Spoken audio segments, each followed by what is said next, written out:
Lastly, whatever the sentences I made you learn with regard to the usages of on speaking terms with and not on speaking terms with, affirmatively and negatively respectively. So contextually, I'm going to proceed ahead and make you understand some Hindi used sentences which are used in our day-to-day life frequently.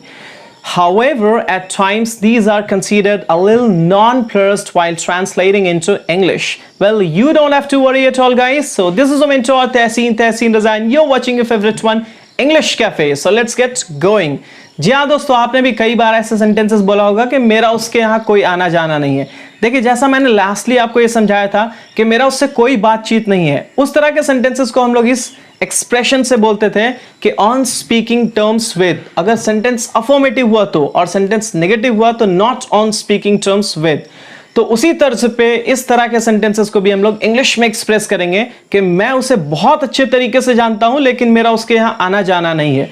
तो हम इस तरह के sentences में on visiting terms with के साथ express कर सकते हैं।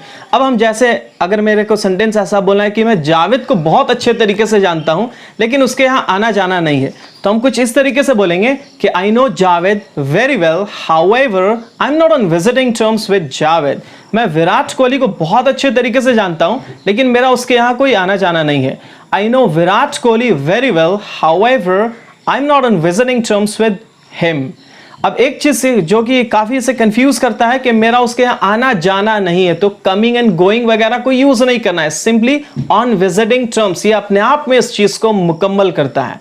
तो उम्मीद है आज का ये लेसन आपको काफी इंटरेस्टिंग लगा होगा। ऐसे इंटरेस्टिंग फैक्ट्स के लिए आप मुझे फॉलो करें guys. Keep liking, sharing and subscribe to my channel as well. Till then enjoy my previous lessons. Bye bye, take care.